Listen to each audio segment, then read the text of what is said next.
Jadi kalau antum melihat peluang seperti ini, enak teman-teman sekalian, banyak sekali. Tidak harus uang, pakaian, makanan macam-macam. Jadi kalau antum beli buah tuh, antum beli 5, di rumah ada 3 orang, berarti antum mesti sadar Allah titipkan yang 2 lagi untuk peluang infak antum. Bukan untuk antum habiskan semua. Kok bisa orangnya cuma 3, beli mangga 5? Siapa yang menggerakkan antum untuk beli 5 mangga? Orang cuma 3, berarti yang 2 lagi itu Allah gerakkan untuk mendapatkan pahala. Ada peluang di situ. Lu kepada siapa ya Rasulullah saya berikan? Kepada siapa ya Allah saya infakkan? Ini yang sering keliru. Kata Allah langsung turun. Fi sabilillah. Yang utama itu 5 dulu. 5. Kalau Anda temukan 5 ini, dia peluang infaknya sangat tinggi untuk diberikan. Siapa mereka ini?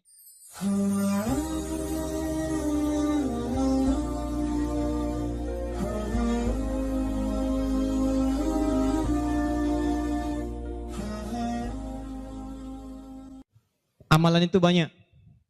Salat, sedekah, infak, dan amal lainnya. Tapi persoalannya, waktu kita terbatas. Begitu mengerjakan, ada yang wafat. Begitu belum mengerjakan, ada juga yang meninggal. Sekarang kira-kira, yang pahalanya banyak saat dikerjakan, yang kalau itu didapatkan, dosa-dosa banyak dihapuskan. Jadi kalau yang tadi biasa ngapus satu, ini langsung. Begitu dikerjakan, wah 1000 pahala datang, 1000 dosa gugur. Apa saja amalan itu? Kita mulai. 1. Semua amal kebaikan yang kita kerjakan, yang jadi amal saleh, bernilai hasanah, itu dalam fikih disebut dengan sedekah namanya. Ya, saya kasih konsepnya dulu supaya paham. Kullu ma'rufin sedekah. Setiap perbuatan baik itu namanya sedekah. Di nama umumnya sedekah. Salat sedekah, zakat sedekah, infak sedekah. Bahkan bahasa Al-Quran disebut juga dengan sedekah. Contoh, zakat ketika disebutkan dalam Al-Quran namanya sedekah.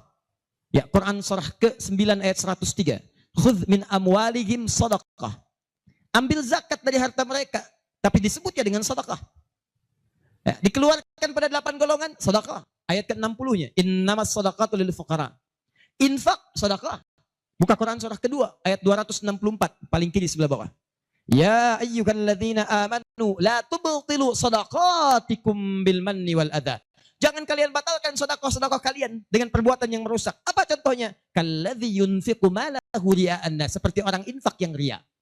Jadi infak disebut dengan sedekah. Di semua perbuatan baik kita, salat kah, haji kah, umrah kah, puasa kah, semua namanya sedekah dalam fikih. Nah, sedekah ini kemudian oleh Nabi dibagi kepada 2 bagian. Ya. 1, ada sedekah yang saat dikerjakan itu pahalanya terus ngalir tuh. Terus mengalir. Bahkan dahsyatnya, maaf sekali, orangnya wafat pun tuh pahalanya terus datang sampai dengan kiamat. Di sepanjang di muka bumi ini belum kiamat, maka pahala akan terus datang, ngalir. Dalam bahasa Arab sesuatu yang mengalir disebut dengan jariyah. Maka muncul istilah sedekah jariyah. Sedekah jariyah. Ya, maaf, asalnya bukan amal jariyah, sedekah jariyah. Ya, sedekah jariyah, bukan istilahnya amal jariyah. Sekarang kalau mau nyebut amal jariyah pun dibenarkan. Cuma kalau di Arab, amal jariyah itu begini nih. Ya, kalau di Arab sekarang antum jalan tuh. Jalan, tiba-tiba sedang ada perbaikan, ada lubang. Maka sedang diperbaiki ini ada tulisan kasih papan, afwan amal jariyah, amal jariyah. Maaf, ada pekerjaan jalan mengganggu Anda lewat.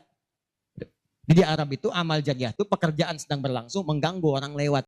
Sekarang begitu. Ya. Makanya kalau ada orang naik ke bis bawa kotak gitu kan, mau minta-minta maaf Pak, amal jariyah, betul, ganggu orang lewat. Ya. Benar secara bahasa, tapi secara makna ini yang paling tepat. Yang kedua, ada yang sifatnya sedekah thabitah. Yang pahalanya berhenti di situ, tetap selesai seketika. Thabitah. Jadi begitu Anda kerjakan, dapat pahala sampai situ aja. Begitu selesai pekerjaan, selesai pahalanya. Thabitah, tetap selesai di situ. Maka kalau kita ingin cerdas, kata para ulama, semua dosa-dosa kita ingin dihapuskan, ditutup. Dihapus, hapus.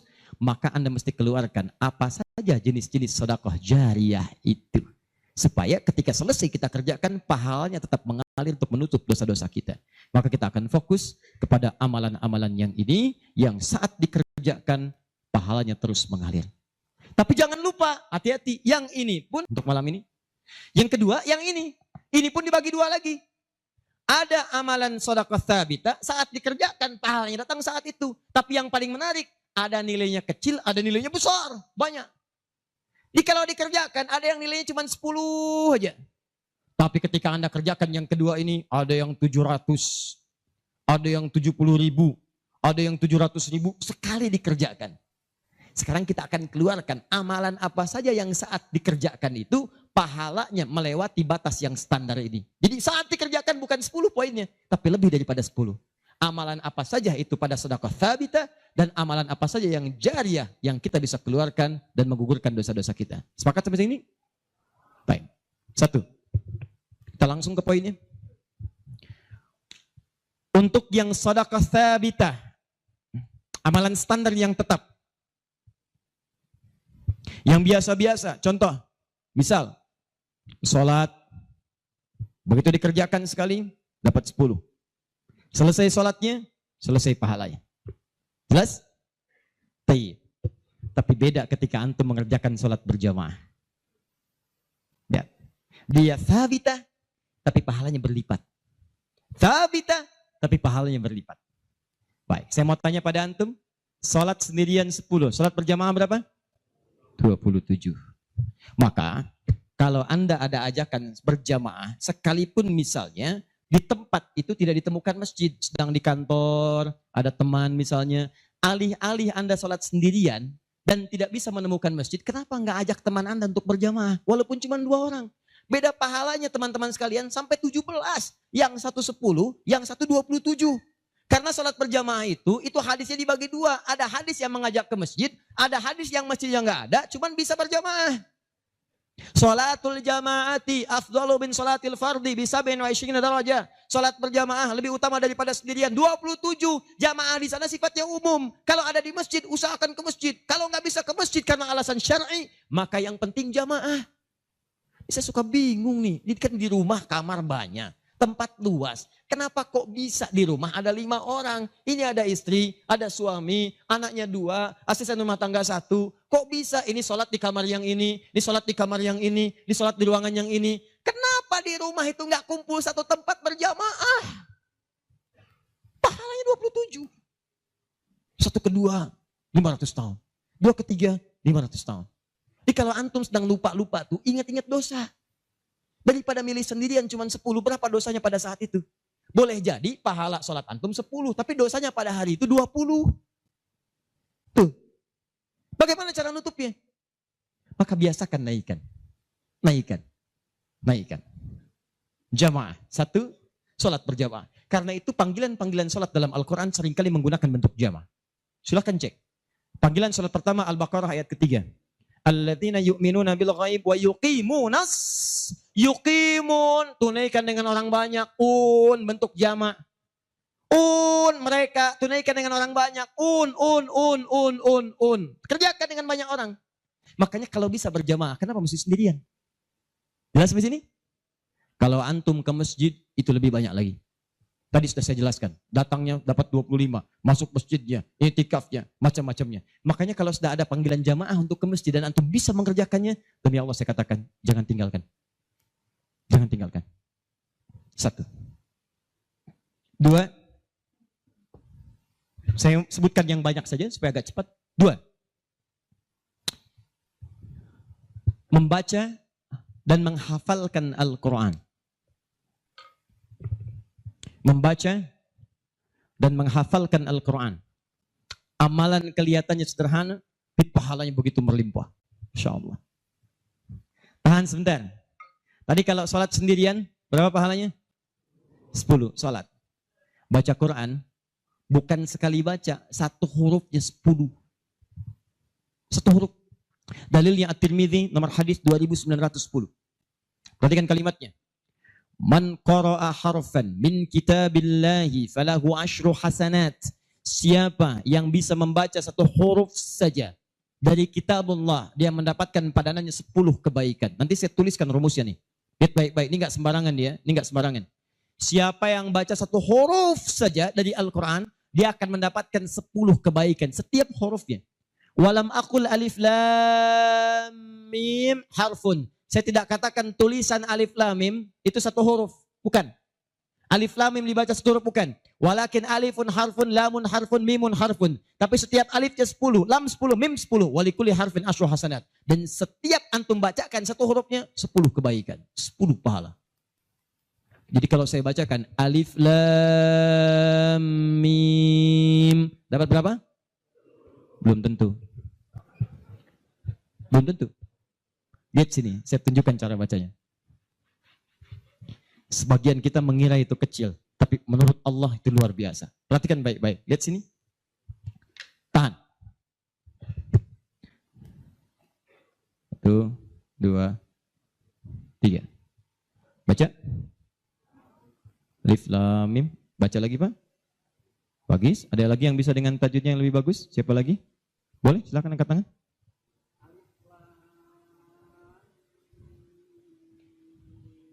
Baik sekali. Ada yang lain? Ya.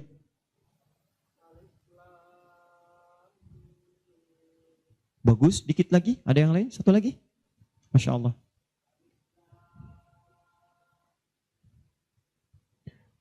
Bagus sekali. Cuman sayang ini bukan alif lam mim, ini alam. Alam nasyrah laka sadrak.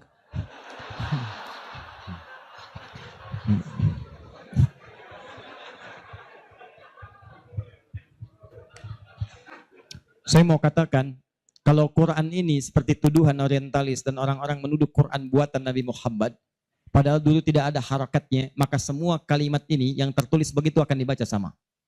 Tapi Masya Allah, yang satu alif lam mim, yang satu dibaca alam. Alam nasyrah laka sadrak. Alam tara kaifa fa'ala rabbuka bi ashabil fil. Tapi tiga-tiganya memiliki kesamaan dalam bentuk tulisan. Perhatikan baik-baik. 1, 2, 3. Kata Nabi, lihat. Jangan katakan alif lam mim satu huruf, tapi alifnya satu, lamnya satu, mimnya satu. Walikuli harfin asyru hasanat. Setiap hurufnya 10 kebaikan. Jadi kalau saya bacakan alif lam mim, ada berapa huruf? Kalau hitungan kita biasa, maka kita akan lihat 1, 2, 3. Tapi kalau antum belajar ilmu arud itu diantaranya ilmu salah satu ya, untuk bisa menuliskan apa yang diucapkan, bukan apa yang tertuliskan lewat simbol. Dan itulah teman-teman sekalian menjadi ukuran banyaknya pahala yang kita dapatkan. Tahan. Di ilmu bahasa Arab ada 4 cabang ilmu. 1 nahwu, 2 sharaf, 3 balaghah, 4 arud. Ini yang utama. Arud dibagi ke 16 cabang lagi, namanya bahar. Ada bahar tawil, ada rajaz, ada madid, ya, dan seterusnya. Tawilun lahu dunal buhuri fadailu, fa'ilun mafa'ilun, fa'ilun mafa'ilun. Rajas, mustafilun, mustafilun, mustafilun, mustafilun, mustafilun, mustafilun. Alfiyah itu Ibnu Malik, rumusnya rajas. Kalamuna lafdhun mufidun kastaqim, wasmun mafi'lun thumma harfunil kalim, wahiduhu kalimatun wal qawlu am, wa kalimatun biha kalamun qad yu'am, bil jardi wat tanwini wan nida wa al, mustadin ismi tamyizun hasal, bita fa'alti atat wa ya if'alli, wa nunik balanna fi'lun yanjalli. Itu rumusnya rajas. Tapi jangan antum heran, banyak orang mendalami kaidah ini untuk membuat puisi Arab. Lupa kalau ilmu ini bisa digunakan untuk membaca hadis-hadis Nabi. Dalam ilmu arud, jangan antum menghitung apa yang tertulis, tapi hitung bagaimana itu dibaca lewat bunyi yang terdengar. Perhatikan baik-baik. Ini tadi huruf apa? Alif. Maka cara menulisnya begini. Alif. Kata Nabi, alif. Nih. Berapa huruf? Setiap hurufnya 10. Jadi dari sini saja ada 1, 2, 3. Dapat berapa? Belum tentu. Karena ini hamzah. Oh. Ha, mim, zal, ta. 1, 2, 3, 4. Jadi dari sini aja ada berapa? Belum tentu kan ini ha tuh. Ha-un 3. Anda yang suka menghitung maka akan mendapatkan pahala sesuai hitungan. Anda yang berniat ikhlas karena Allah maka Anda akan mendapatkan lebih daripada apa yang Anda hitung. Rumus ini ditemukan di Quran surah kedua ayat 261. Paling kiri sebelah atas. Tahan, tahan. Pelan-pelan. Ini rumus adanya di ayat infak. Tapi cara menerapkannya di semua kategori cara kita beramal. Orang kalau berinfak tahunya dapat 700. Mathalul ladzina yunfiquna amwalahum fi sabilillah kamathali habba. Orang yang infak di jalan Allah seperti menanam satu benih. Ambatat sab'a sanabil. Satu tumbuh jadi 7 tangkai. 1 kali 7, 7. Fi kulli sumbulatin mi'atu habba. Setiap tangkainya ada 700, ada 100 benih. Ada 100 buah lagi. 7 kali 100, 700. Ayatnya suka dipotong sampai sini. Kalau Anda infak sekian, kalikan 700. Lupa, ayatnya belum selesai. Wallahu yudha'ifu liman yasha. Dan Allah akan melipat gandakan amalan tanpa batas bagi siapa yang tidak pernah berhitung. Jadi kalau Anda baca Qur'annya hitung-hitungan, ini dosa hari ini berapa nih dikerjakannya? Oh 9, Masya Allah 9. Cukup 1 huruf aja. Nun. Tutup. 10. Besok dosa berapa? 15. Cukup 2 huruf. Toha. Selesai. Kalau Anda ngitungnya begitu, maka diberikan sesuai hitungan. Tapi kalau Anda tidak pernah berhitung, Allahu Akbar. Anda tidak tahu alif lam mim itu mungkin nilainya 30, mungkin 300, atau bahkan 3 juta, atau lebih daripada itu. Makanya kami sarankan, kalau Anda bisa mendekat kepada Al-Quran, maka tolong agendakan setiap hari. Semua sahabat itu punya agenda, Pak. Antum kenal gak Utsman bin Affan? Oh, iya. Situ tidak sana ngangguk.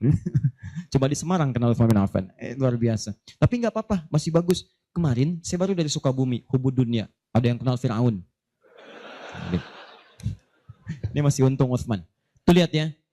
Utsman itu bukan cuman cerdas dalam urusan bisnis dunia, tapi tijarah akhirat itu luar biasa. Utsman paham, saya di dunia boleh kaya, tapi di akhirat bagaimana status saya? Maka beliau siangnya mengumpulkan harta dunia untuk ibadah, malamnya mengumpulkan pundi-pundi akhirat. Demi Allah saya katakan, Utsman itu di antara sahabat yang disebutkan oleh Imam An-Nawawi bersama Abdurrahman bin Auf, bersama Tamim Ad-Dari, yang diikuti kemudian oleh Imam Asy-Syafi'i generasi setelahnya, jauh setelahnya, itu punya amalan kalau malam terbiasa menghatamkan Al-Quran dalam tahajudnya. Khatam Quran. Kaya, sahabat Nabi, menikahi 2 putri Nabi, 1 meninggal dan menikah lagi, disebut Dzun Nurain. Kayanya luar biasa, asetnya setelah 15 abad sampai sekarang masih ada. Yang hebat, siang-siang jadi orang kaya, malam-malam jadi hamba yang sangat taat dan kaya akhirat. Coba bandingkan dengan kita sekarang. Menantu Nabi, bukan. Kaya, enggak sekaya Utsman. Tuh, status dunia belum sempurna. Status akhirat masih belum maksimal. Ya antum sebetulnya maunya apa? Utsman sholat malam, ngikut Nabi, kaki bengkak. Antum pengen ke surga Firdaus malam, mata bengkak. Ya. Ini. Ayo update. Ustadz, tapi kan saya belum lancar. Tambahkan hadisnya, lipatkan nomor hadis 2920. Awas, lihat kalimatnya. Walladzi yatata'ta wa huwa alaihi syaq falahu ajran. Siapa yang memulai menghafal, membaca, siapa yang mulai membaca Al-Quran tidak lancar, terbata-bata bacanya, mengejaknya. Orang baca alif lam mim, dia alif lam mim falahu ajran, maka dia mendapatkan 2 kali lipat dari orang yang lancar. Orang lancar misal 30, dia 60.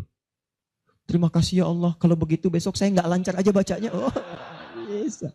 Itu tidak lancar yang direncanakan.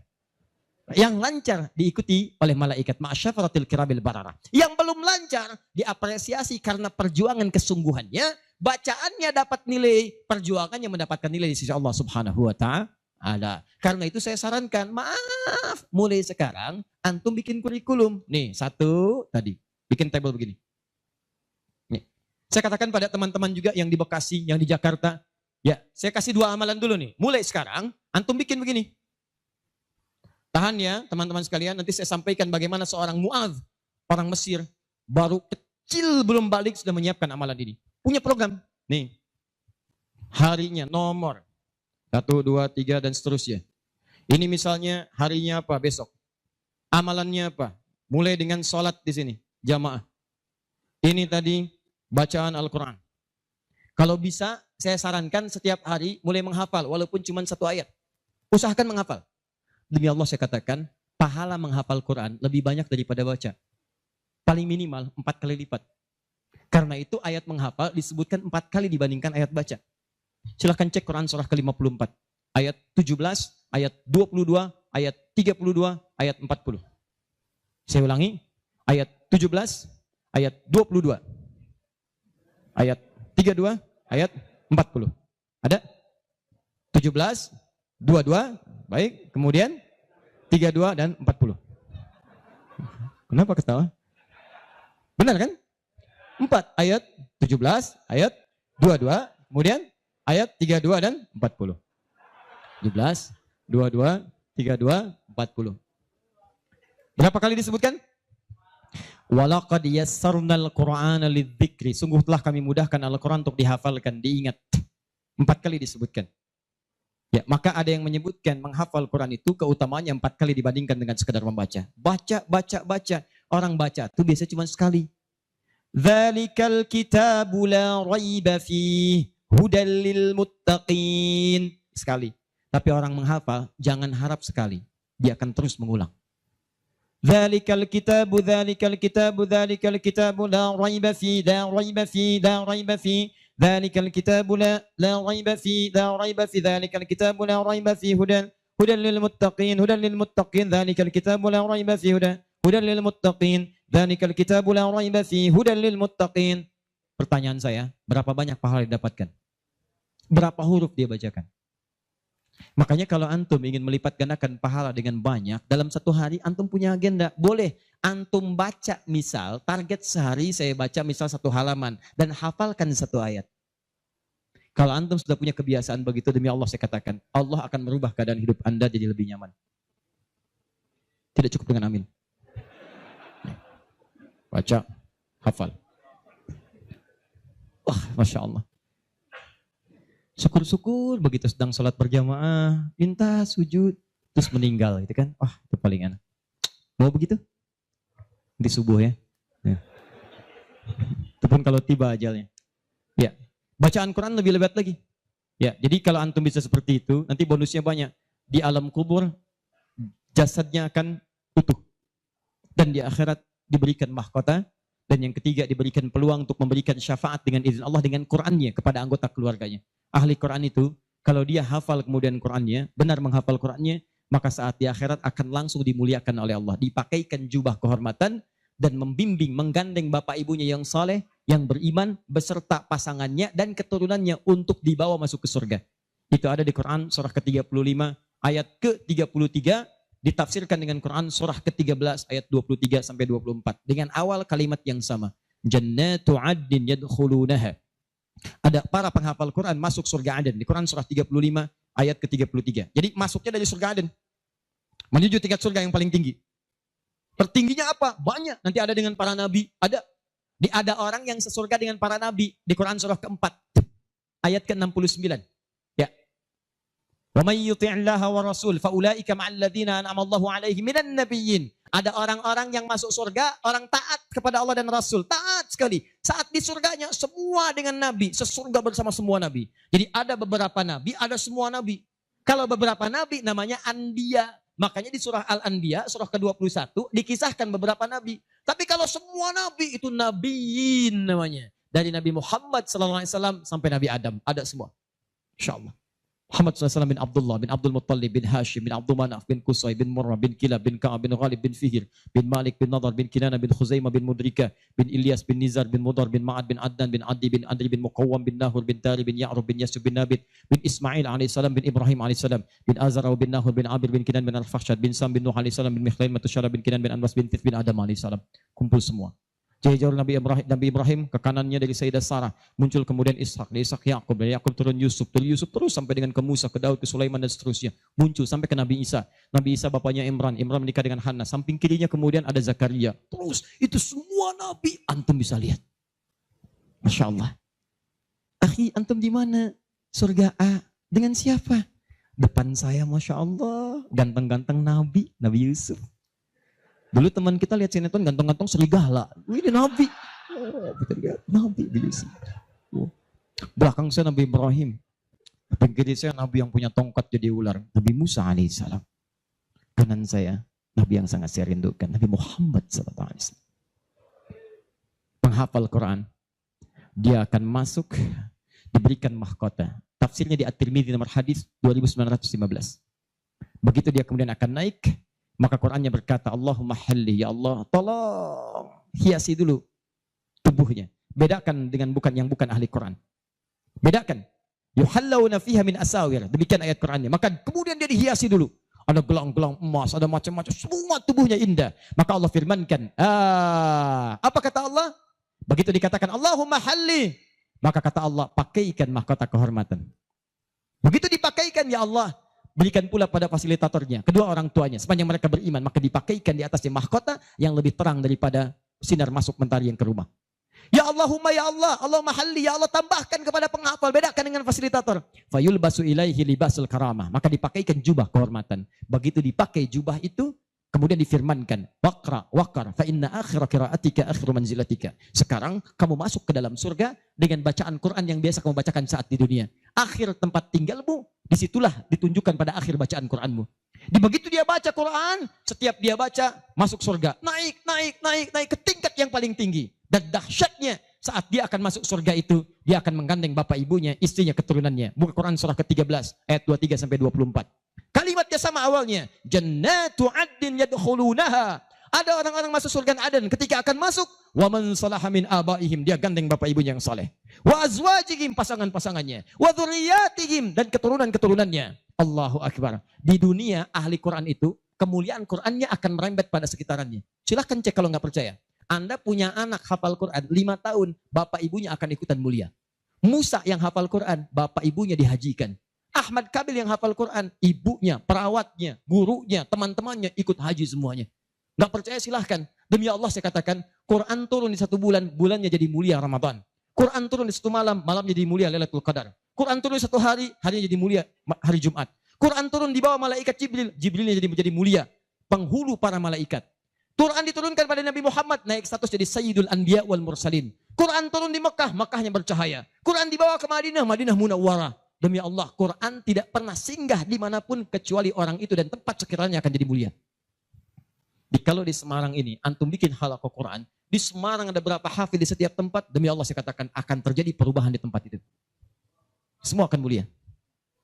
Jadi begitu digandeng, bapaknya, ibunya, wa azwajihim, pasangannya, wa dzurriyyatihim, anak-anaknya, cucunya, masuk. Begitu masuk diparadekan, wal malaikatu yadkhuluna 'alaihim min kulli bab. Semua malaikat menyambut mereka di depan pintu surga, mengatakan salamun alaikum bima sabartum. Selamat, Anda telah sabar saat di dunia, menyiapkan bekal untuk pulang. Sabar menghafal Quran. Itulah yang disiapkan oleh Mu'adz. Anak usia 4 tahun, saat saya berada di Mesir, anak ini masih dini, belum balik. Matanya kata orang buta, tapi hatinya begitu bersih. Dia bilang pada ayahnya, abati yuridul Quran. Pak, saya pengen jadi ahli Quran. Saya pengen menghafal. Kata bapaknya, tempatnya jauh, 20 kilo. Kamu ini punya keterbatasan. Gak apa-apa, saya pengen menghafal. Dia belum cerita kenapa dia mesti menghafal. Begitu bapaknya melihat tekadnya kuat, maka dari motor sederhananya dimodifikasi. Depannya dashboardnya diperbaiki. Supaya bisa menyimpan catatan Quran, lembaran-lembaran mushaf. Jadi begitu berangkat tidak ingin ada waktu yang sia-sia. Di jalan, beliau kemudian di jalan kadang melihat ke bawah. Bacakan Quran, anaknya dengar. Bacakan Quran, anaknya dengar. Begitu sampai di tempat belajar, dia tinggal mendengarkan syekhnya. Perbaiki, baca lagi. Setoran, pulang. Yang paling menarik, setelah berapa lama, anaknya hafal Quran yang tidak melihat diantar hafal Quran, bapak yang mengantar belum hafal. Tapi yang dahsyat, ingat baik-baik. Berlaku hadis Nabi di sini. Siapa yang memfasilitasi pada kebaikan, maka dia mendapat pahala yang sama dengan yang mengerjakan tanpa dikurangi sedikit pun. Itulah hikmahnya dalam ilmu hadis. Kenapa setiap anak ketika meriwayatkan hadis, nama anaknya dihilangkan, nama bapaknya disebutkan. Antum pernah dengar Ibnu Abbas? Nama aslinya Abdullah. Kenapa Abdullahnya dicoret? Disebutkan Abbas bapaknya. Ibnu itu anak laki-laki, Abbas bapaknya, anaknya Abbas. Ibnu Umar, nama aslinya Abdullah. Abdullahnya dicoret, disebutkan bapaknya Umar. Kenapa disebutkan nama orang tua, nama anaknya dihilangkan? Para pakar hadis itu luar biasa untuk menunjukkan bahwa amalan anak ini hasil didikan orang tuanya. Yang begitu diamalkan hadis ini, bukan cuma anaknya, bapaknya pun dapat bagiannya. Abbas itu pengusaha, Abbas itu pedagang, sibuk luar biasa, masih sempat mampir ke majelis Nabi. Cuman nggak selamanya bisa di situ karena ada kesibukan berbisnis. Maka beliau menginvestasikan anak bungsunya namanya Abdullah kecil untuk belajar di majelis Nabi. Boleh saya nggak ikutan, tapi anak saya mesti ikut untuk menyampaikan ke keluarga. Maka disimpan di situ. Anaknya masih muda, kecil, dengar, kadang merangkak, kadang main dan seterusnya. Tapi tahukah Anda, begitu Nabi wafat, anak itu usia 13 tahun. Nabi wafat sudah hafal 2000 hadis. Yang mesti Anda tahu, setiap beliau meriwayatkan hadis, dibuang kalimat Abdullahnya, disebutkan Abbasnya. Karena peran ayahnya yang mendidik dengan baik, maka setiap hadis ini disebutkan Abbas ya dapat, Abdullah kecil dapat. Semuanya dapat. Demikian dengan Quran. Bapaknya mengantar belum hafal, anaknya hafal. Begitu sudah hafal, di sini saya mau sebutkan. Perhatikan baik-baik. Datang reporter Kuwait. Dengar kisahnya. Begitu ditanya, kenapa Anda mau menghafal Quran? Perhatikan jawabannya. Nih, yang mau saya katakan. Saya menghafal Quran untuk mencari bekal bagi saya pulang. Saat saya menghadap kepada Allah sendirian, tangan saya bergetar, kaki saya bergetar. Saya tidak akan ditemani lagi oleh ayah yang mengantarkan saya dalam hafalan. Ibu saya tidak akan menemani, saudara saya tidak akan menemani. Saya akan sendirian bersama Allah. Ini anak masih kecil, mata nggak bisa lihat, belum balik, sudah punya pikiran demikian. Kalimatnya apa selanjutnya? Kata beliau, saya akan katakan di hadapan Allah dengan perasaan gemetar. Ya Rabb, jika memang bekal saya belum cukup untuk mendapatkan ridhamu sampai saat ini, maksudnya surga, maka mohon ya Allah, kurangi siksaan saya di neraka dengan Quran yang telah saya hafalkan ini. Ya Rabb, jika bekal saya belum cukup sampai saat ini untuk mendapatkan ridhamu, saya telah berhafal Quran ya Allah, saya telah berusaha menghafal Quran untuk saya bawa sampai dengan saat ini. Kalaupun itu belum cukup mendapatkan ridhamu untuk masuk surga, tolong ya Allah, walaupun saya ke neraka, kurangi siksaan saya di neraka dengan Quran yang telah saya hafalkan. Anak buta, mata belum bisa melihat, keadaan demikian, belum balik, dia sudah mencari bekal untuk pulang. Duhai Anda yang katanya pengen ke surga, surganya Firdaus, pengen bersama Nabi, demi Allah saya katakan, dari 24 jam Allah berikan pada Anda, berapa yang sudah Anda siapkan mencari bekal akhirat? Ayo kumpulin dunia, ayo silakan, silakan, gak ada yang larang. Cuma satu saat, Anda akan lihat siapa yang tertawa, siapa yang tertunduk lesu membawa catatan amalnya. Itu saya sarankan bagi Anda, ayo besok bikin. Nih, sholat mau di mana? Baca Quran mau berapa ayat? Hafalan mau berapa ayat? Mesti beda. Antum lahir belum hafal Quran wajar. Masa pulang pun gak ada yang dibawa? Ayo bawalah walaupun cuma satu ayat. Ya, saya satu surat Ustaz, An-Nas, tambah. Ya, jelas? Kalau sudah jelas, amalan ketiga, saya cepat. Tenang ya, katanya pengen sampai subuh. 3, saya cepat. Setelah ini saya ke ujungnya. Kita sebentar lagi berakhir. Ketiga, infak. Infak. Masih ingat teman-teman? Kalau yang standar tadi, berapa pahalanya? 10. Infak paling minimal 700. Infak paling minimal 700. Allahu Akbar. Dalilnya Quran surah kedua ayat 261. Paling kiri sebelah atas. Tadi saya bacakan. Mathalul ladzina yunfiquna amwalahum fi sabilillah kamathali habbatin ambatat sab'a sanabil fi kulli sumbulatin mi'atu habba. Wallahu yudha'ifu liman yasha' wallahu wasi'un 'alim. Perumpamaan orang infak di jalan Allah. Infak itu, ini yang perlu saya luruskan. Tidak harus menggunakan uang. Infak itu pemberian bersifat materi. Makanan itu infak.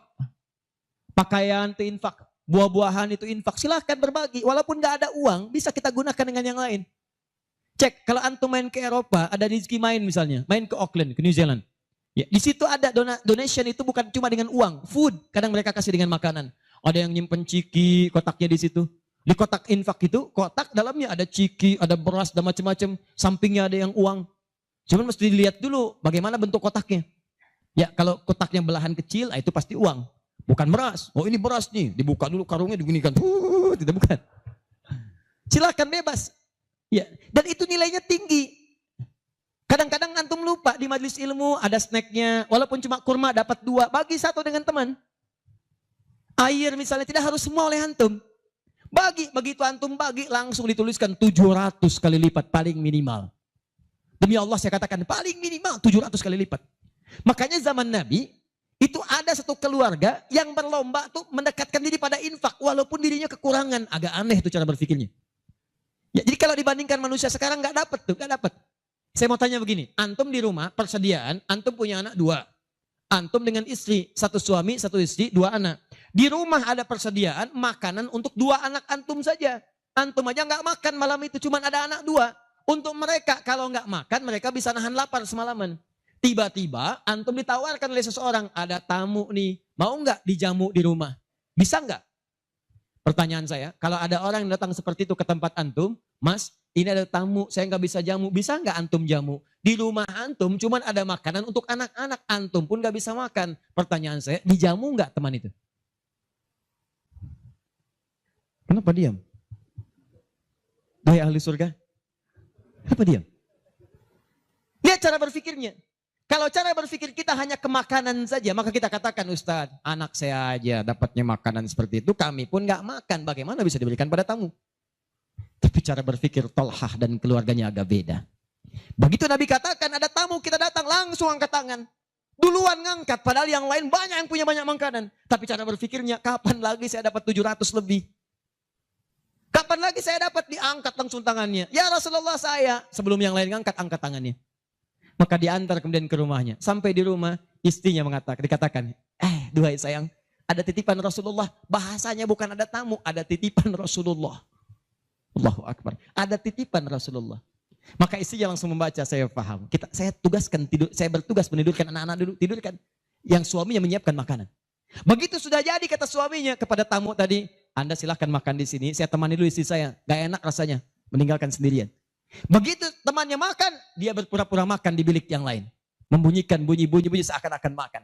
Begitu sudah kenyang, tanpa mukaddimah yang lain langsung pamit. Terima kasih sudah menjamu saya, semoga Allah berikan pahala. Pamit malam itu juga. Begitu selesai pamit, subuh-subuhnya datang menghadap pada Rasulullah pagi-pagi. Apa yang terjadi? Turun ayat Quran surah 59, ayat 9 sampai 10 itu. Walladzina tabawwa'ud dar, sampai ke kalimat wa yu'thiruna ala anfusihim walau kana bihim khasasah. Tuh, cara berpikirnya. Jadi kalau antum melihat peluang seperti ini, enak teman-teman sekalian, banyak sekali. Tidak harus uang, pakaian, makanan, macam-macam. Jadi kalau antum beli buah tuh, antum beli 5. Di rumah ada 3 orang. Berarti antum mesti sadar, Allah titipkan yang 2 lagi untuk peluang infak antum. Bukan untuk antum habiskan semua. Kok bisa orangnya cuma 3, beli mangga 5. Siapa yang menggerakkan antum untuk beli 5 mangga? Orang cuma 3. Berarti yang 2 lagi, itu Allah gerakkan untuk mendapatkan pahala. Ada peluang di situ. Lu kepada siapa ya Rasulullah saya berikan? Kepada siapa ya Allah saya infakkan? Ini yang sering keliru. Kata Allah langsung turun. Fi sabilillah. Yang utama itu 5 dulu. 5. Kalau Anda temukan 5 ini, dia peluang infaknya sangat tinggi untuk diberikan. Siapa mereka ini? Ada di Quran surah kedua ayat 215. Paling kanan sebelah bawah. Yas'alunaka madza yunfikun. Mereka bertanya pada Muhammad SAW. Ya, awas, apa yang harus kami infakkan? Pada siapa? Maka turun jawaban, kul ma anfaqtum min khair. Katakan kalau mau infak mesti yang paling bagus. Ini kaidah pertama. Awas, ada peringatan di Al-Baqarah ayat 267. Wala tayammamul khabitha minhu tunfiqun walastum biakhidhihi illa an tughmidu fi. Jangan kamu infakkan pada orang lain yang kamu tidak suka. Melihatnya aja kamu enggak suka, dikasih orang. Antum punya uang 50.000 2, 1, wah masih keras, bagus, luar biasa. Masuk dompet enak dilihat. Yang kedua, wah sudah lecek. Dekil of the kumel. Wah dilihat gak enak. Baunya gak nyaman. Tiba-tiba ada orang lewat. Pak, sedekah Pak. Pertanyaan saya. Maaf, mana yang antum berikan? Yang lecek atau yang bagus? Tuh. Ingat kalau urusan zakat mal, berikan yang bagus. Zakat mal, pilih. Paham? 5 orang ini siapa? 1. Lil walidain, orang tua. Ini orang tua ini gak pernah minta. Jarang sekali. Cuman kita yang mesti paham. Kan sama, antum pun suka ngasih isyarat. Mama. Oh mau makan. Makan. Mama. Boneka. Antum setelah dewasa mesti paham. Kadang-kadang orang tua tuh gak minta. Gak pengen nyusahin anaknya. Padahal orang tua udah susah. Melahirkan susah, mengandung juga susah, merawat susah, menyusui susah. Sudah dewasa pun antum masih susahin juga. Kapan antum berbaktinya? Kadang-kadang cuma nanya, nelpon apa kabar. Padahal di rumahnya itu Masya Allah lagi kurang beras. Beras kurang, listrik belum dibayar. Kirimkan, sebelum diminta kirimkan. Itu begitu antum kirimkan demi Allah saya katakan. Di hadis Al-Bukhari, di kitab Al-Adabul Mufrad. Bukan cuma mendapatkan lipatan pahala kalikan 700 lebih. Tapi ridha Allah turun ke tempat antum pada saat itu. Kalau sudah turun, semua doa yang antum mintakan minimal akan dijawab pada saat itu. Itu rahasianya. Kalau dengan urusan orang tua itu udah gak usah mikir. Begitu mengatakan, nah gini-gini, tenang aja mah. Walaupun gak ada, katakan, insya Allah mah selesai. Insya Allah, berusaha antum. Begitu antum dapatkan seperti orang tua mengusahakan untuk antum dulu, maka pahala dilipat gandakan, ridho turun seketika. Kejar. Wal aqrabin, kerabat terdekat. Kerabat dibagi dua. Ada yang tempatnya jauh tapi hubungannya dekat. Punya saudara sekandung tinggalnya di Palembang, antum di Semarang. Ayo kirimkan. Anak bibi nggak bisa nih pendidikannya. Bantu, antum ada, bantu. Nilainya tinggi. Jangan dikira ringan. Nih bagian kedua nanti kalau saya terangkan banyak nih. Tenang aja, kita masih sampai subuh. Bagian kedua. Saya ikutin deh. Antum jual saya beli. Ya, cuman saya beli sampai 9:30. Paham? Ayo akrabin. Yang kedua itu maaf. Golongan kedua akrabin bisa tetangga. Orang yang tidak ada hubungan famili secara mahram cuma tetangga antum. Tapi kalau yang kedua ini, Allahu Akbar, indahnya Al-Quran. Cek oleh antum, silahkan cek. Walaupun beda agama, itu tetap ada peluang infak. Gak ada ketentuan ini kecuali di Quran. Gak ada aturan ini kecuali di hadis. Buka Quran surah ke-31 ayat 15 paling kiri sebelah atas. Ada anak muslim, orang tua belum Islam, belum dapat hidayah. Kata Allah, urusan untuk ibadah pisahkan. Orang tua jangan paksa, doakan dia, silahkan dakwahi. Tapi urusan dunia, wasahibhuma fid dunya ma'rufa. Wa in jahadaka ala an tusyrika bima laysa laka bihi ilmun fala tuti'huma. Urusan ibadah masing-masing, kalau diajak-ajak enggak usah ditaati, tolak dengan cara yang lembut. Lembut. Tapi kalau urusan dunia, bagi. Antum muslim, orang tua belum Islam, antum punya kelebihan. Uang agak banyak, melimpah, makanan ada, bagi. Kata Allah, jangan lihat kemudian kepercayaannya karena dia belum muslim. Bagi. Indah teman-teman sekalian. Dan itu ada pahalanya. Begitu antum berikan, masuk yang halal. Begitu halal masuk, kan haram keluar. Kan cara berpikirnya begitu. Halal masuk, yang haram keluar. Begitu keluar, sekat di hatinya terbuka. Karena yang haram itu saat masuk di hadis muslim, haram masuk naktah sauda, noda hitam. Noda menutup. Kalau masuk jadi daging dia, antum misal, iyadzubillah bukan antum, ada orang lain konsumsi yang haram. Yang haram masuk ke dalam mulutnya, masuk ke tubuhnya, beredar dengan darah. Jadi daging, masuk ke telinga, Quran surah 6 ayat ke-25. Wa fi adhanihim naqra, waqra, di telinganya ada sumbatan. Maka yang haram cepat kedengaran, yang halal susah. Masjid dekat, suaranya dekat, Allahu Akbar, susah. Tapi konser yang macam-macam, yang joget, yang ini, yang itu, nyampe tuh konser di Jakarta, dari Semarang tembus ke sana. Wa ada absarihim ghishawa, masuk ke mata jadi penghalang, nutup. Quran surah kedua ayat ke-7. Gak kelihatan. Orang ke masjid itu bukan gak kelihatan, nampak, cuman gak ada dorongan. Akhi, ayo ke masjid. Ya, alhamdulillah, nanti. Padahal yang besar lewat, kecil lewat. Yang paling aneh itu begini, kok bisa antum lewat depan masjid padahal bisa lewat jalan lain? Kenapa Allah antarkan sampai lewat depan masjid? Jadi kalau sudah Allah antarkan ke tempat-tempat yang baik, belum ingat Allah juga, antum mesti diantarkan kemana lagi? Tuh. Kok bisa antum lewat dengar adzan, padahal bisa antum lewat jalan lain gak kedengaran adzan. Kenapa kemudian yang dengar antum? Kok bisa lewat jalan itu kelihatan mata, padahal bisa ada jalan lain. Kok bisa ngelihat? Kalau Allah sudah berkehendak kebaikan, antum masih belum bisa membacanya, mesti ditanya. Itu pasti ada maksiat masuk. Caranya keluarkan. Kalau yang haram masuk, masukkan yang halal. Maka yang haram akan dihancurkan. Hancur. Kemudian muncul yang halalnya. Kalau halal sudah masuk, maka hati itu akan mudah untuk mendekat kepada Allah. Doakan. Demikian tetangga kita. Jangan dikira tetangga antum yang muslim saja. Mungkin kita ada non muslim samping kita. Mungkin ada yang Kristen, ada yang Hindu, yang Buddha. Dalam hubungan keduniaan indah. Silahkan berbagi. Apa antum gak pernah dengar hadis Nabi? Siapa yang masak makanan, baunya sampai ke tetangganya, maka bagilah dia walaupun cuma kuahnya. Tapi maksudnya bukan daging yang antum makan, kuahnya antum bagi. Bukan. Tidak. Maksud hadis itu walaupun cuma masak kuah, bagi juga supaya dia tidak negatif thinking, tidak salah paham. Antum gak ada ayam, adanya singkong, cuman dimasak bumbu opor. Bumbunya opor, tapi dagingnya singkong. Dimasak gak antum bagi, tetangga bilang, oh masak opor enak nih, padahal singkong. Dibagi walaupun cuma kuahnya. Tapi pertanyaan saya, apakah hadis itu mengatakan kalau tetangga anda muslim saja? Tidak. Never. Walaupun dia non muslim, masak. Bagikan sebelum dia menghirup baunya, ketuk pintunya. Begitu diketuk dia keluar. Ada apa Pak? Ini ada makanan, walaupun sedikit mudah-mudahan bisa bermanfaat. Bapak baik sekali, terima kasih. Bukan baik, Allah yang memerintahkan saya untuk berbagi.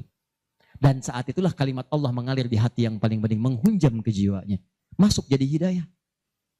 Masya Allah, besok-besok dia ketuk pintu kan, Assalamualaikum. Udah bisa Assalamualaikum tuh. Sebelumnya tidak. Begitu dibuka sambil mengembalikan yang kemarin, ya panci yang kemarin dikembalikan. Pak, ini apakah Allah sudah memerintahkan berbagi lagi hari ini? Oh, lumayan. Nggak ada aturan kalau bukan non muslim jangan bagi. Nggak ada, indah dalam Islam itu. Jadi walaupun Anda kasih ke yang non muslim, pahala dituliskan. Jadi jangan pilih-pilih kalau urusan dunia. Anda masak, ini samping Islam, sampingnya lagi Kristen, sampingnya lagi kemudian muslim, non muslim. Bagi yang muslimnya, yang non muslim tidak. Begitu dia ngelihat kelewatan dipanggil Anda. Pak, kayaknya enak makanannya ya. Memang enak Bu, cuman sayang ibu kafir. Oh, kok begitu? Gak ada. Jadi bagi teman-teman, silahkan. Dan pahalanya ada, indah. Cuman di kita tuh, coba lihat aturan antum bang aja deh. Kita fikirnya kumpulin lagi. Bab tumbuhan, sekarang kan lagi musim rambutan ya. Rambutan. Tuh, antum di pekarangan ada rambutan, tumbuh. Pohon rambutan, pekarangan antum. Cuman sayang buahnya ke tetangga antum. Terus ke sini. Maka dalam kaidah fikih disebutkan hakun mushtarak. Ini hak bersama antara antum dengan tetangga. Kenapa? Karena antum keluar rumah kelihatan cuman pohonnya. Dia keluar rumah kelihatan buahnya. Dan yang paling menarik, dia udah lihat buah, daunnya jatuh ke bawah. Dan kadang buahnya jatuh ke sini. Membuat dia kesulitan. Awas, jangan sampai dia cuma ketiban sampahnya saja. Antum kedapatan buahnya.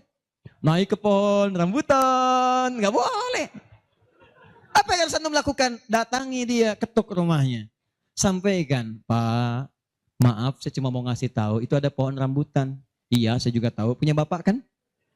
Bukan, itu memang pohon saya. Cuma buahnya merambat ke tempat bapak. Terus, itu hak kita bersama. Bapak nggak usah minta, begitu inginkan ambil aja, silahkan dapatkan. Aturan dari mana itu?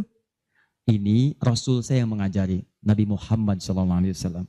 Bapak keluar, lihat buahnya, saya keluar cuma lihat pohonnya. Kalau bapak pengen ambil aja. Wah hebatnya Islam, terima kasih Pak. Insya Allah, udah insya Allah tuh. Ya. Nanti saya ambil, udah pergi tuh. Ambilin, dan kita senang lihatnya. Begitu diambil pahala. Setiap satu buah 700 pahala. Setiap satu buah, 700. Masya Allah, luar biasa. Dan dia kan gak paham fikih, belum masuk Islam. Besoknya ayam antum main ke tempat dia, ayam. Dia kira hukum ayam sama dengan rambutan. Oh. Nabinya umat Islam baik banget, kemarin ngirim rambutan, sekarang ayam. Pokoknya. Mungkin ayam itu akan menggendong antum ke surga. Ya? Infak tuh. Nah, pertanyaan saya, antum punya agenda berapa untuk infak tuh? Coba lihat, kadang-kadang kan ada anak yatim samping. Gak usah terpikir banyak uang, pakaian. Buka ya, buka tuh pakaian antum. Masuk ke kamar, buka. Begitu dibuka, berapa banyak koleksi pakaian antum? Coba cuma pesen ya, cuma pesen satu aja. Mohon maaf ya, maaf sekali. Jangan sampai ada pakaian, walaupun sehelai itu, yang belum pernah dipakai ibadah. Usahakan setiap yang kita gunakan jadi saksi di akhirat bahwa dia pernah dipakai ibadah. Karena semua akan bicara. Tuh lihat kaos, bagian dalam, celana, bagian luar, cek lagi semua. Dan kalau sudah itu antum pakai, ada yang lain gak kepake, bukan gak kepake. Boleh jadi itu dititipkan oleh Allah kepada antum untuk menjadi pahala antum dengan itu. Sebab mudah bagi Allah menitipkan pada yang lain. Kenapa dipilih antum supaya dapat bagian pahalanya? Jelas? Terakhir, amalan keempat, bagian pertama. Salah sendiri pengen sampai subuh. 4. Terakhir, bagian pertama. Majlis ilmu. Majlis ilmu. Masih ingat satu apa? Salat berjamaah di masjid. 2. Interaksi dengan Al-Quran. 3. Infak. 4. Majlis ilmu. Teman-teman, majlis ilmu itu keutamaannya banyak.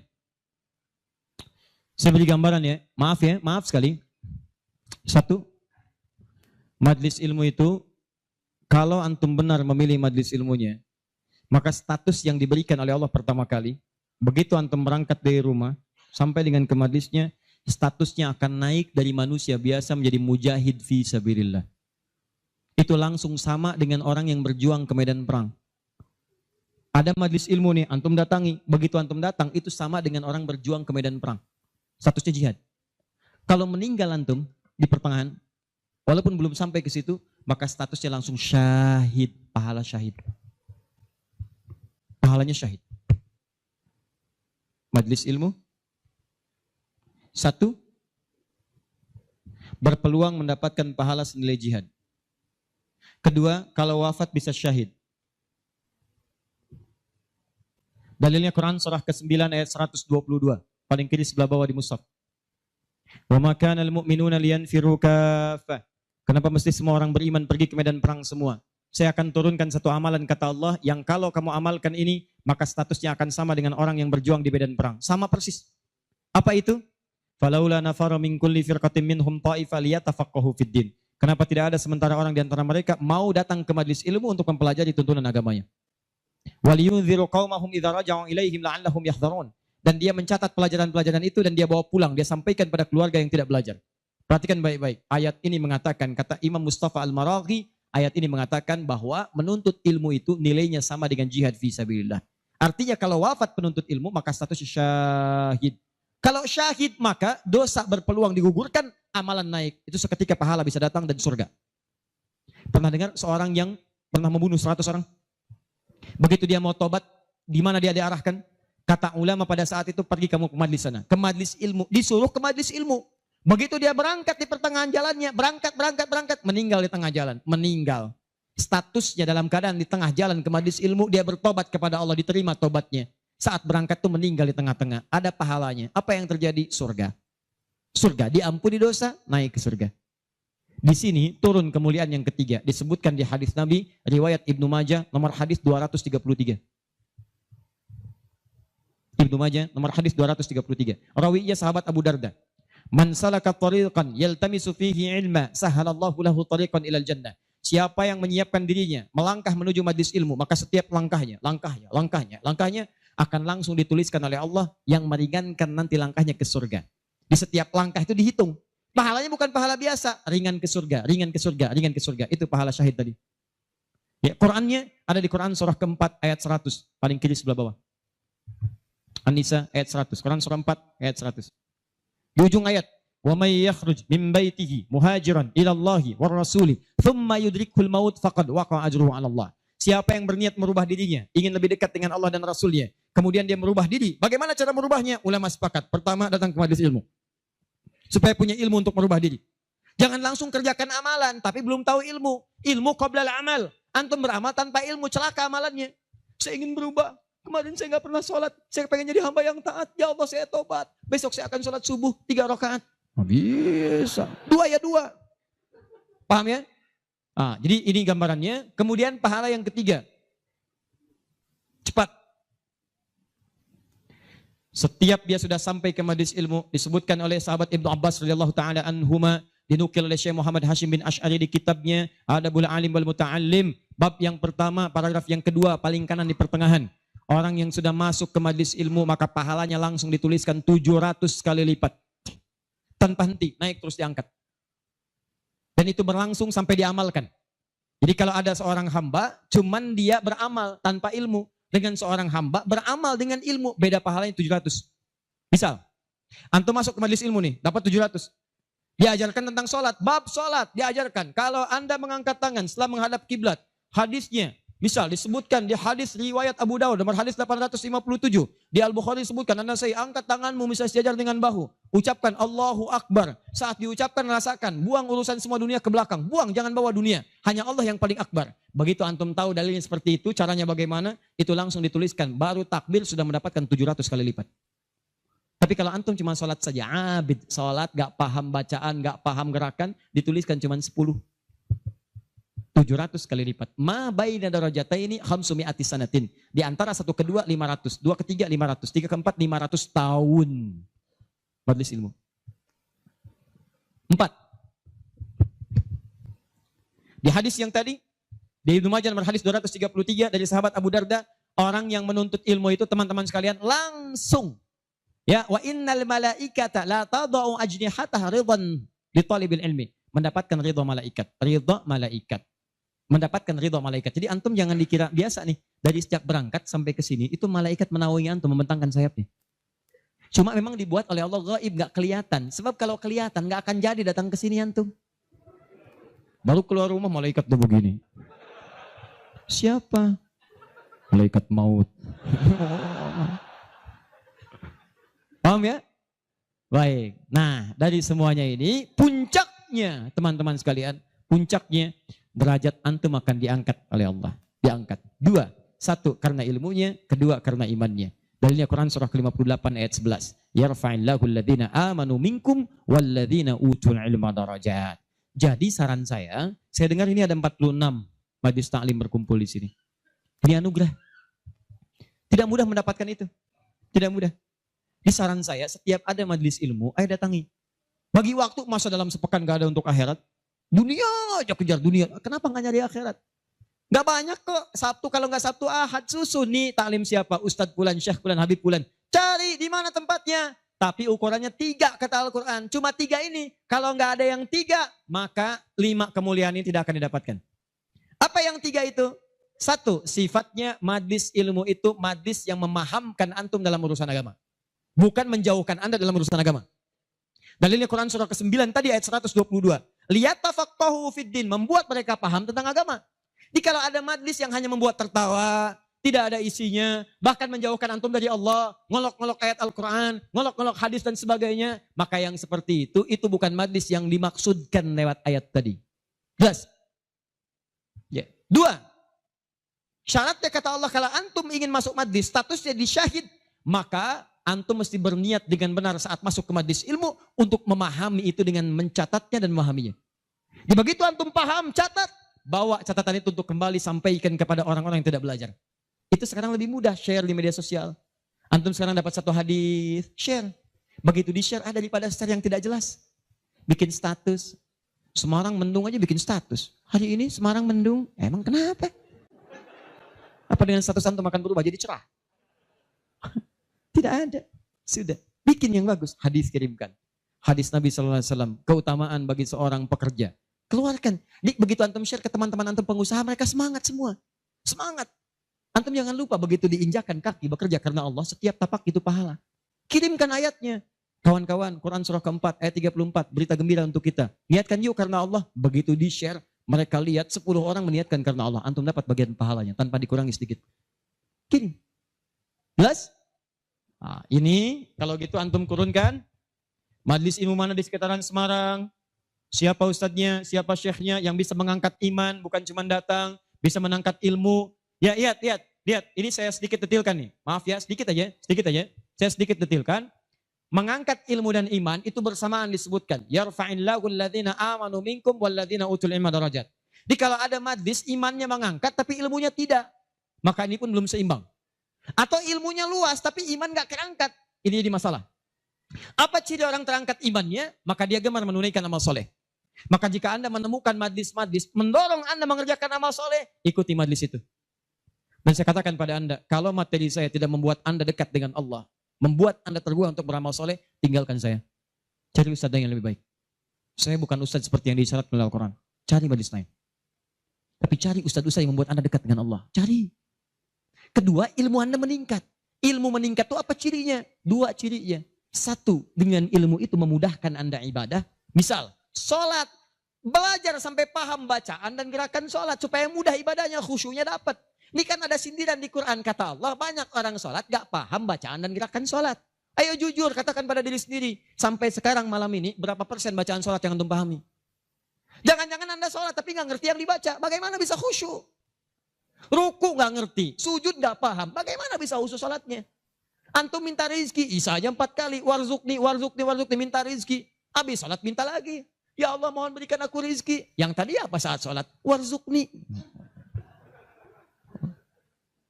Ya bagaimana kita bisa mengerti apa yang diucapkan kalau kita tidak belajar? Makanya cari. Nah mengerti itu bahasanya paham. Fikih. Makanya ada kitab sholat namanya fikih sholat, fikih umrah, fikih haji. Belajar sampai paham. Tuh lihat berapa banyak sekarang yang umrah tapi nggak paham yang dikerjakan. Putar. Kadang-kadang suka sedih gitu. Apalagi banyak yang ria. Ria itu kan menggugurkan amalan. Begitu disampaikan habis amal. Ini ada yang jual kebun, jual tanah nyampe sana nggak ada nilainya. Sekarang orang aja tawaf sampai live. Subhanallah, alhamdulillah. Kelihatan di sana, kelihatan. Pindah kiri, la ilaha illallah akbar. Tuh, kenapa nggak dipahami? Dan tawaf itu indah. Kalau antum benar tawafnya, dijanjikan oleh Allah doa apapun seketika dikabulkan. Itu rahasianya di Quran surah 19. Ayat ke-47 sampai dengan 49. Ada rahasianya. Makanya kenapa dari Hajar Aswad ke Maqam Ibrahim? Itu doa intinya. Subhanallah, Alhamdulillah, wa la ilaha illallah, Allahu Akbar. Dari Maqam Ibrahim sampai Rukun Yamani, bebas mau pakai bahasa apapun. Nanti dari Rukun Yamani, pakai dengan Hajar Aswad, kenapa menggunakan Rabbana Atina Fid Dunya Hasanah? Itu ada maknanya. Bebas antum. Mau pakai bahasa Indonesia juga silakan. Mau pakai bahasa Jepang, bahasa Sunda, bahasa Jawa, bebas silahkan. Minta. Kadang kasihan, minta enggak, yang dibaca enggak paham dan sebagainya. Ada tuh dulu waktu saya tugas di Saudi 2010. Ini hebat walaupun tidak harus ditiru begitu caranya, tapi dia benar. Dia minta dengan bahasanya. Di multazam dia mau, ya Allah, hamba mohon ya Allah, hamba datang ke sini minta, enggak banyak, cuman minta berikan jodoh. Hamba belum menikah ya Allah, mohon karuniakan jodoh terbaik. Depan Ka'bah di multazam, tiba-tiba datang perempuan, tinggi, putih, hidungnya mancung. Langsung ditunjuk, kasih contoh. Kayak gini ya Allah. Saya beneran tuh, gak bercanda. Tapi apa yang terjadi? Karena dia minta yang dibutuhkan, dia paham apa yang dibacakan, dikabulkan oleh Allah. Pulang nikah, walaupun bukan dengan yang tadi. Menikah. Ada lagi yang lain, gelantungan di multazam, langsung mengatakan, ya Allah, hamba datang ini banyak hutang. Engkau pasti tahu hamba ya Allah. Engkau mengerti hamba, kesini pun hamba ngutang. Kalau tidak percaya, ini catatannya ya Allah. Benar. Pulang lunas gitu kan. Nah dia ngerti yang dibaca. Kadang-kadang kita kerjakan sesuatu yang kita pahami. Makanya yuk ngaji sampai paham. Enak kalau sudah begitu. Begitu Anda memahami sesuatu, nah ilmu naik. Kalau orang paham, itu ciri yang pertama, dibawa ke ibadah mudah. Yang kedua, perluaskan wawasan. Karena dalam fikih itu ada hal-hal tertentu yang menjadi kemudahan. Bukan harus itu saja yang dikerjakan. Babnya dalam fikih. Fikihnya nanti dalam kajian madhab. Madhab itu ada muqarin, turunannya ada pilihan. Pilihan-pilihan itu membuat kita lebih mudah. Ada yang tanpa pilihan, satu dalil, satu contoh. Itu artinya semua dipandang bisa. Contoh, angkat tangannya, begitu ngangkat tangan langsung letakkan yang telapak kanan di punggung yang kiri. Angkat Abu Daud misalnya. Begitu Anda angkat, fawadha yadahul yumna lal yusra, letakkan yang kanan telapaknya di punggung yang kiri. Antara mengangkat dengan meletakkan pakai fa, harfu atfin rabitin baina syai'aini bila hudud. Paham? Harfu atfin huruf sambung, rabitin yang mengikat baina syai'aini antara dua hal. Pekerjaan pertama dengan yang kedua bila hudud tanpa jeda. Pertama mengangkat tangan, kedua meletakkan. Antara mengangkat dengan meletakkan tanpa jeda, angkat langsung letakkan. Letakkan yang telapak kanan di punggung yang kiri, letakkan, selesai. Ini satu dalil, satu contoh. Nah kalau sudah satu dalil, satu contoh, kita nggak usah kreatif. Misal, tapi saya tidak bermaksud menyalahkan ya. Kalau ada, silahkan dapatkan dalilnya, sampaikan dan saya pelajari. Angkat misalnya, letakkan langsung. Ah nggak enak Ustadz. Masa kiri duluan? Kanan kan bagus, kiri kan kurang bagus. Kenapa nggak kanan dulu baru kemudian masuk kiri? Jadi angkat Allah, masuk kanan, kiri, baru begini. Kadang-kadang kaki naik dikit. Ya, angkat. Nah ini yang seperti ini, kalau saya prinsipnya, kalau belum menemukan dalilnya, maka cukupkan pada itu saja. Makanya cuma satu dalilnya. Silahkan cek. Di kitab hadis palsu pun, saking palsunya tidak akan ditemukan. Dan kabar gembira, pemalsu hadis pun tidak tertarik memasukkan hadis ini, saking jelasnya. Jelas. Silahkan cari. Saya pernah lihat di koleksi kitab hadis, ada 1235 kitab hadis. Cari gak ketemu. Saking jelasnya gitu kan. Ya ini satu. Tapi kalau ada pilihan, itu artinya, maaf, umat itu dipandang tidak semua bisa mengerjakan satu yang sama. Maka silahkan pilih yang memudahkan antum. Misal dalam sujud, ini antum mau sujud nih. Dari inti dari sami Allah liman hamidah. Akan sujud. Kan cuma dua caranya. Kalau tidak dengan lutut, dengan telapak tangan. Ayo, yang pakai lutut siapa? Mau sujud pakai lutut dulu. Yang pakai telapak tangan? Yang nggak pakai lutut, nggak pakai telapak tangan. Angkat tangan ayo. Nah ini dia.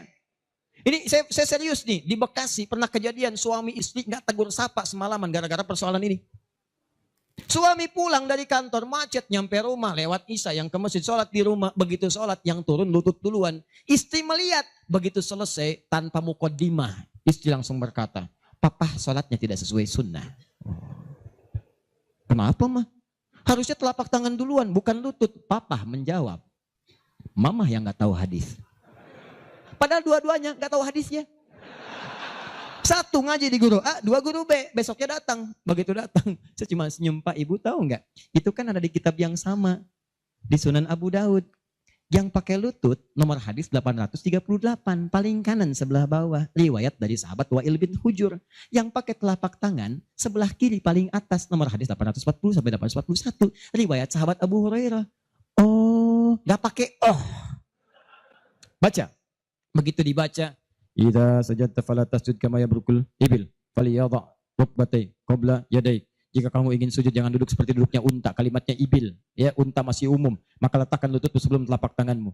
Maka yang kedua Abu Hurairah, hadisnya berbunyi kurang lebih bima makna idza sajadta fala tasjud kama yabrukul ba'ir, unta tunggangan yang sudah ada beban. Falyadha yadaika qabla rukbatai. Maka letakkan telapak tanganmu sebelum lututmu. Bu, Pak, ini Wa'il lebih duluan masuk Islam dibandingkan dengan Abu Hurairah. Saat itu awal-awal Nabi masih kuat, kelihatan ikut perang Badar, perang Uhud, macam-macam. Begitu Nabi sujud, lutut duluan. Begitu nanti Abu Hurairah masuk Islam, itu 3 tahun sebelum Nabi wafat, 7 Hijriah. 3 tahun sebelum wafat, usianya kurang lebih 60 tahun. Beliau sudah punya persoalan. Saya mau tanya pada Bapak Ibu, kalau ada orang sudah sepuh, persoalan pertama dia apanya? Lututnya. Makanya diriwayatkan kadang beliau kemudian menggunakan tongkat, kadang bersandar kepada tiang-tiang. Karena lutut mulai bermasalah, maka yang dahulukan telapak tangannya. Sebetulnya ini kemudahan Pak, Bu. Maksudnya bukan masalah tua atau muda. Antum pun jangan salah simpulkan. Jadi kalau ada teman antum masih muda misalnya, tiba-tiba turun telapak tangan duluan. Tua. Bukan. Bukan begitu cara memahaminya. Ya, bukan. Maksudnya apa? Ini kemudahan. Karena yang punya masalah di lutut bukan cuma orang tua. Antum atlet, ada masalah. Antum jalan, lutut keseleo. Gak bisa, gunakan telapak tangan. Antum pengen dengan lutut, gunakan boleh. Telapak tangan sah, lutut boleh. Yang salah itu yang kepala duluan. Belum apa-apa udah rame. Yang kunut, ini hadisnya. Yang tidak kunut, ini hadisnya. Tinggal pilih aja. Kunut tuh karena begini, ini riwayatnya begini. Yang tidak kunut begini pilihannya. Yang milih kunut siapa? Oh, Imam Syafi'i, Imam Malik. Yang tidak milih kunut siapa? Imam Abu Hanifah. Yang tengah-tengah ngambil nazilah siapa? Imam Ahmad bin Hanbal. Antum tinggal ngikuti aja. Pilih mau yang mana. Yang salah yang tidak sholat subuh. Itu. Yang bismillah jahar, ada dalilnya, dipilih oleh Imam Syafi'i. Yang sir silent, ada, dipilih oleh Imam Ahmad. Yang tidak pakai bismillah, ada, dipilih Abu Hanifah, termasuk Imam Malik. Yang rakaat pertamanya jahar, selanjutnya tidak ada, dipilih oleh Abu Hurairah, tercantum dalam Al-Bukhari. 70 hadis, 4 kali cara, ada, semua Nabi mengerjakan. Nabi mengerjakan semua, antum tinggal pilih. Karena nggak bisa mengerjakan semua-muanya. Nggak bisa Ustaz, saya orang Semarang, sunnah banget, bukan cuma sunnah. Besok subuh saya imamin 4 cara bismillahnya. Oh. Lebih soleh daripada Nabi. Bismillahirrahmanirrahim. Bismillahirrahmanirrahim. Tidak dibaca sama sekali. Oh iya. Itulah yang disebut dengan pilihan. Ma dhahaba ilaihi. Ma sesuatu dhahaba ilaihi yang condong untuk dipilih karena memudahkan. Disingkat jadi madhab. Madhab. Dari ma dhahaba ilaihi. Ada singkatan. Di Arab ada singkatan. La hawla wa la quwwata illa billah hawqala. Bahkan ayat Al-Quran itu ada ungkapan singkatannya. Bismillahirrahmanirrahim. Basmalah. Alhamdulillahi rabbil alamin. Alhamdulillah. Sudah 9:30. Saya kira teman-teman karena waktunya terus beranjak, saya cukupkan mungkin kita sama-sama tutup dengan mengucapkan hamdalah. Hamdalah. Tidak. Alhamdulillahi rabbil alamin. Enggak, itu contoh tadi, bukan belum selesai kita. Contoh. Masih sampai subuh, tenang.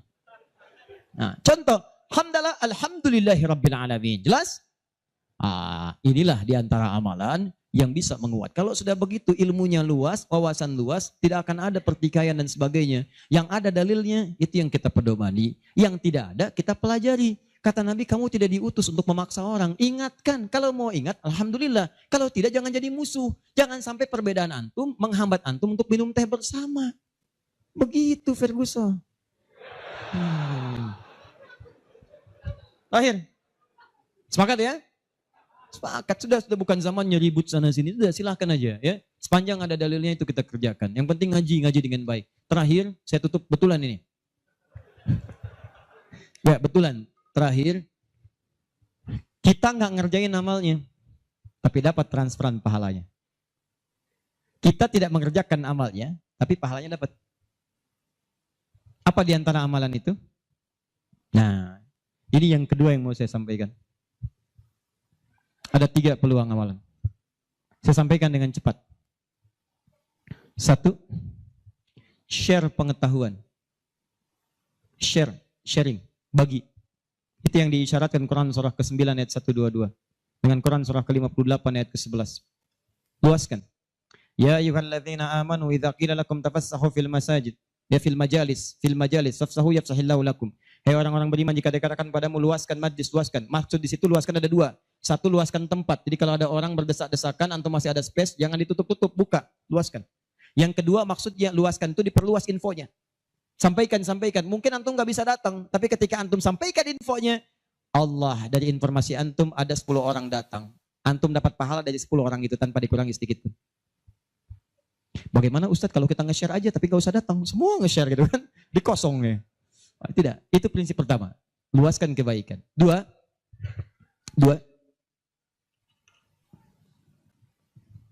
berinfak dengan harta pada amalan berganda. Berinfak dengan harta pada amalan berganda. Maksudnya sedekah jariyah. Contoh, tadi kan saya contohkan 4 kan? 4 ya? Masih ingat tadi? Di antara 4 itu, bukankah ada interaksi dengan Al-Quran? Baca, menghafalnya? Nih, antum punya modal 50.000, pengen infak.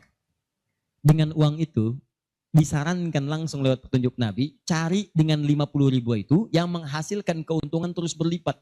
Walaupun antum gak mengerjakannya. Saya beri contoh misalnya. Berikan kepada orang yang tadi mengerjakan pahala berganda sedekah jariyah. Misal penghafal Quran. Ada orang punya 50.000 diberikan kepada orang dengan bentuk makanan. Yuk makan. Dimakan oleh orang itu. Dia sholat. Begitu dia sholat dengan energi tadi antum dapat pahalanya. Begitu energinya hilang pahalanya selesai. Tapi antum belikan mushaf 50.000. Datang ke percetakan Habib Hasan. Saya cari mushaf Habib. Dengan harga 50.000. Antum dapat 2. Masya Allah. Begitu dapat 2. Antum datang ke tempat hafalan Quran. Masya Allah. Atau datang ke tempatnya Ibu Nyamin. Ya. Dari keturunannya Syekh Dahlan, ya Allah yarham, yang penemu qiraat itu. Begitu datang ke situ, berikan kepada anak-anak penghafal Quran. Atau ke tempat-tempat penghafal Quran, datang ke Yanbu, ke Kudus, berikan. Modal cuma 50.000, mushaf 2 diberikan kepada penghafal Quran. Tadi sudah saya katakan dari awal, hafal Quran itu penghafal nggak akan pernah menghafalkan dengan satu bacaan, dia akan mengulang-ulang. Anda bayangkan modalnya cuma 50.000 sama dengan tadi. Mushaf 2 jadi 2. Begitu ditemukan dan dipegang oleh penghafal Quran, dibaca oleh dia, dihafalkan. Allahu Akbar. Berapa banyak bacaan dia bacakan dalam sehari? Baca. Transfer mengalir kepada antum. Semua yang dia bacakan, dia hafalkan, semua mengalir untuk antum. Modalnya cuma 50.000. Yang menarik, antum meninggal. Mushafnya masih ada, dibaca lagi ada yang lain. Mengalir lagi, modal 50.000. Yang menarik, mushaf dah rusak. Cuman penghafal tadi udah hafal Quran 30 juz. Dia punya murid lagi. Jangankan punya murid, ngimamin dia. Dengan wasilah mushaf dari antum tadi. Begitu mengimami, pahala lagi transfer. Yang hebat dia punya murid 10 orang. 10 itu punya murid lagi, 10 lagi. Gak habis-habis, cuma 50.000 modalnya. 50.000 rupiah. Mushaf. Itu yang disebut amalan cerdas. Waktu kita terbatas. Coba apa yang kita dapatkan itu yang kita cari. Itu sahabat tuh begitu. Bilal tahu uang saya nggak banyak. Nggak tahu beliau, saya nggak punya banyak uang. Idul Kurban tuh orang beli sapi kalau kita sekarang. Mereka beli kambing, ada yang beli unta. Oh, Bilal nggak kebeli. Tapi saya pengen intinya satu. Pengen menyampaikan sedekah karena Allah. Yang lain membeli kambing, beliau beli ayam. Bukan kurban dengan ayam. Tapi intinya bagaimana berusaha menabung untuk mendapatkan sesuatu bersedekah karena Allah di hari itu. Dan nilainya itu luar biasa dipuji oleh Nabi SAW. Termasuk Ibnu Abbas dibiasakan demikian, dipuji oleh Nabi. Makanya mulai teman-teman sekalian. Dan penghafal Quran gak akan pilih-pilih. Mushaf siapa tuh? Ini wakafnya Pak Haji Yunus, udah banyak pahalanya, 1 huruf aja. Oh gitu ya? Iya. Qaf, dah. Gak ada, baca. Paham ya? Nah, itu teman-teman sekalian. Dan yang terakhir, ini yang lebih hebat lagi. Ini pahalanya langsung surga. Surga. Masya Allah. Sepanjang antum beriman, beramal saleh dan meninggalkan maksiat. Apa diantaranya? Memfasilitasi orang lain. Yang sekiranya menghasilkan dengan ibadah itu pahala surga. Haji, umrah. Kalau wafat dia dalam penunaian itu dengan benar. Maka al-hajjul mabrur. Laisa lahul jaza illal jannah. Haji mabrur tidak ada pahala yang setimpal kecuali surga. Antum sudah luas, semua sudah haji dan sebagainya. Tiba-tiba lihat orang ibadahnya bagus, belum ada kesampaian, tiba-tiba antum fasilitasi. Dia haji mabrur dapat surga, antum dapat bagiannya tanpa dikurangi sedikit pun. Dan berita baiknya, haji pun disandingkan di Quran dengan umrah. Dalilnya Quran surah kedua ayat 196. Wa atimmul hajja wal umrata lillah. Makanya kalau ada yang mau haji, mau umrah, saya sarankan tolong hilangkan semua hal, jauhkan yang bisa merusak amalan, sayang.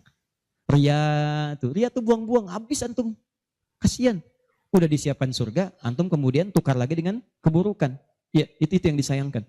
Udah jauhkan ria, sum'ah, macam-macam. Fokus, antum tuh mau ibadah, fokus. Termasuk dari rumah.